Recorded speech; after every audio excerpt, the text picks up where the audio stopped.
तो हेलो बच्चों, मैं अजय कुमार स्वागत करता हूं आप सभी का अपने YouTube channel the math bros पे। तो बच्चों, इससे पहले मैंने एक्सरसाइज 2.1 के 3 क्वेश्चन करवाए हैं, आपने देख चुके होंगे उन्हें। अब हम उससे आगे का करते हैं। जैसे क्वेश्चन नंबर 4। क्वेश्चन नंबर 4 क्या कहता है? निम्नलिखित बहुपदों में से प्रत्येक बहुपद की घात बताइए। बहुपद समझते हैं क्या है? वो आप बहुत अच्छे से जानते होंगे बहुपद क्या है। मैंने 2 क्लास में आपको समझाया बहुत अच्छे से बहुपद किसे कहते हैं। बहुपद क्या है? बहुपद वे बीजीय व्यंजक जिनमें चर की घातांक एक पूर्ण संख्या हो, उन्हें हम बहुपद कहते हैं। अब क्वेश्चन नंबर 4 को करते हैं भाई। क्वेश्चन नंबर 4 क्या है? निम्नलिखित बहुपदों में से प्रत्येक बहुपद की घात लिखिए। ये एक बहुपद है, हमें चेक भी नहीं करना क्योंकि पहले ही बोला गया है क्वेश्चन में ये बहुपद है, हमें चेक नहीं करना, हमें बस इसकी घात बतानी है। तो हम घात बताएंगे इसकी। तो यहां पर जो बहुपद लिखा हुआ है उसमें सब वो देखेंगे चर, तो ये भी चर है, ये भी चर है। जो चर में जिसकी पावर सबसे ज्यादा होगी, जैसे यहाँ 3 है, यहाँ 2 है, तो जो पावर ज्यादा है उसे ही बोलेंगे इसकी घात। तो इसकी घात क्या हो जाएगी? 3। इसकी घात क्या हो जाएगी? 3। क्यों घात क्यों हो जाएगी? 3 क्यों होगी? क्योंकि पूरे में बहुपद में क्या ढूंढेंगे? जो चर है, चर की घात जो सबसे बड़ी होगी वही होगी इसकी घात। जो बहुपद में जो चर होंगे उनकी घात जो सबसे बड़ी होगी वही इसकी घात होगी। अब दूसरे क्वेश्चन में आते हैं। दूसरे क्वेश्चन में देखेंगे ये जो चर है इसकी पावर कितनी है? 2। यहाँ तो भाई एक ही चर है तो हम सीधे बोल देंगे घात बराबर क्या हो जाएगा? घात कितनी हो जाएगी? 2। घात हो जाएगी 2। यहाँ देखेंगे, यहाँ क्वेश्चन नंबर 3 में, क्वेश्चन नंबर 3 में क्या है? यहाँ पर ये एक ही चर है और इस चर की तो पावर भी नहीं है। अगर किसी चर की कोई घात ना हो तो वहां पर उस चर की घात 1 होती है, ये आपको पता होना चाहिए। अगर ना पता है तो अब समझ लो भाई, अगर कोई चर लिखा है जिसकी कोई भी घात नहीं है तो उसकी घात 1 होती है। तो यहाँ पर घात कितनी है? 1। इस बहुपद की घात 1 है और यहाँ पर भी चर भी 1 है, तो हम कह सकते हैं कि इसकी घात कितनी हो जाएगी? घात हो जाएगी इसकी 1। अब क्वेश्चन नंबर 4 पे आते हैं। क्वेश्चन नंबर 4 क्या है? यहाँ देखेंगे, आप सब देखेंगे, यहाँ पर तो जो चर है वो लिखा ही नहीं है, तो यहाँ पर चर की घात क्या हो जाएगी? देखो तो यहाँ पर मैं ऐसे बोल सकता हूँ 3x की पावर 0। इसका मतलब कह सकते हैं 3, क्योंकि x सेम रहेगा, 3 तो सेम रहेगा, जो किसी की पावर 0 तो आंसर क्या होता है? 1। तो 3 एकम 3। इसका मतलब 3 को हम ऐसे लिख सकते हैं 3x की पावर 0। तो यहाँ पर जो चर है, चर उसकी घात क्या है? आप सबको दिख रही होगी, घात क्या आ जाएगी? 0। घात 0 क्यों है ये समझ में आ रहा होगा आपको अच्छे से, क्योंकि हम इसको ऐसे लिख सकते हैं 3 × x की पावर 0। यहाँ जो चर है उसकी घात 0, इसकी वजह से 3 तो सेम रहेगा, घात की चर की पावर 0 है, तो इसलिए किसी की भी पावर 0 होगी तो क्या आ जाता है? 1। तो 3 एकम 3, इसलिए यहाँ पर इसकी घात क्या हो जाएगी? 0।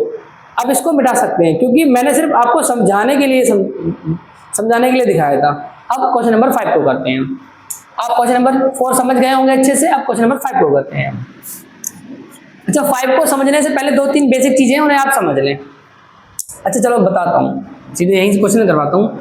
बताइए कि निम्नलिखित बहुपदों में कौन कौन बहुपद रैखिक हैं, कौन कौन द्विघाती हैं और कौन कौन त्रिघाती हैं। ये समझना है अच्छे से हमें। बताइए कि निम्नलिखित बहुपदों में से कौन कौन रैखिक बहुपद हैं, कौन कौन रैखिक है, कौन कौन द्विघाती हैं और कौन कौन त्रिघाती हैं। मैं आपको बताऊं, बहुपद में जिस चर की घात 1 होती है उसे बोलते हैं रैखिक। अगर किसी बहुपद में चर की घात 2 है तो उसे बोलते हैं द्विघाती। अगर किसी बहुपद की घात 3 है तो उसे बोलते हैं त्रिघाती।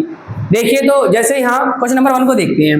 ये एक बहुपद है, इस बहुपद में ये भी चर है, यहाँ इसकी घात कितनी है? 1। यहाँ इसकी घात कितनी है? 2।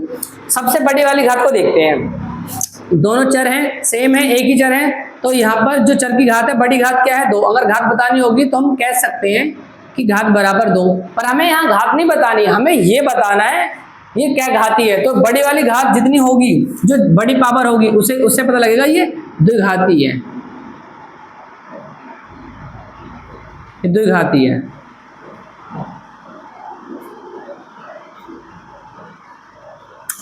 बहुपद में जो बड़ी पावर होगी उसे उसका उतना घाती बोला जाएगा। जैसे यहाँ देखेंगे, यहाँ बहुपद है, देखिए आप सभी, यहाँ जो बहुपद है उसकी जो घात यहाँ कितनी है 1 और यहाँ पर कितनी है 3, तो इसे हम त्रिघाती बोलेंगे, क्योंकि यहाँ पर जो चर है उसकी घात 1 है और यहाँ पर जो चर है उसकी घात है 3, तो इसे हम बोलेंगे त्रिघाती।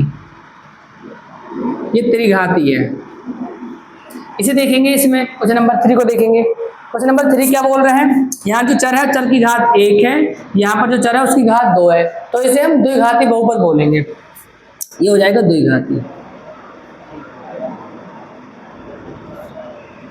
बहुपद की घात जो सबसे ज्यादा होगी उसे उतना घाती बहुपद बोला जाएगा। जैसे यहाँ देखिए, यहाँ पर जो चर है उसकी घात कितनी है 1, एक घात है, तो एक घात बोलेंगे जिसकी घात 1 होगी उसे बोलेंगे रैखिक,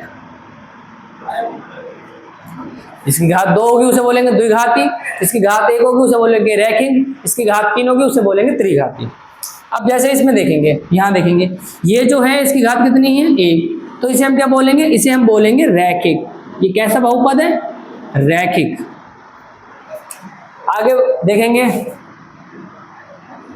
क्वेश्चन नंबर 6 में। क्वेश्चन नंबर 6 में जो चर है चर की घात 2 है, तो इसलिए क्या होगा, ये द्विघाती है,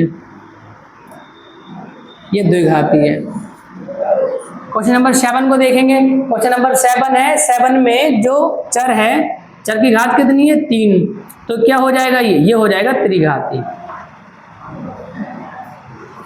अब क्वेश्चन को जरा दोबारा पढ़िए। क्वेश्चन क्या बोला था, बताइए कि निम्नलिखित बहुपदों में से कौन कौन रैखिक बहुपद है। हमें सिर्फ रैखिक बताने हैं, द्विघाती बताने हैं और त्रिघाती बताने हैं। हम आराम से बता सकते हैं, अब ये द्विघाती है, ये त्रिघाती है, ये भी त्रिघाती है। क्यों त्रिघाती है,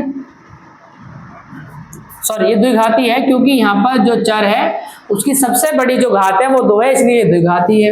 ये त्रिघाती क्यों है, क्योंकि यहाँ जो चर है दोनों ही चर हैं, ये इसकी घात 1 है, इसकी घात 3 है, और जिसकी घात ज्यादा होगी उसे उतना घाती बोला जाएगा, तो इसलिए ये द्विघाती है। इसकी घात 1 है तो इसलिए इसे रैखिक बोलेंगे। इसके ऊपर कोई पावर ही नहीं थी, वैसे ही बताऊं, घात थी नहीं। ये तो हमें पता है कि अगर कोई चर जिसके ऊपर कोई घात नहीं है तो उसकी घात 1 होती है, इसलिए क्या हो जाएगा, ये रैखिक। यहाँ क्वेश्चन नंबर 3 में यहाँ पर भी चर की घात नहीं थी तो कुछ नहीं होगी घात, तो क्या बोलेंगे 1, तो इसलिए ये रैखिक हो जाएगा। यहाँ पर जो चर है उसकी घात 2 है, इसलिए द्विघाती है। यहाँ पर जो चर है उसकी घात 3 है, तो इसलिए त्रिघाती है।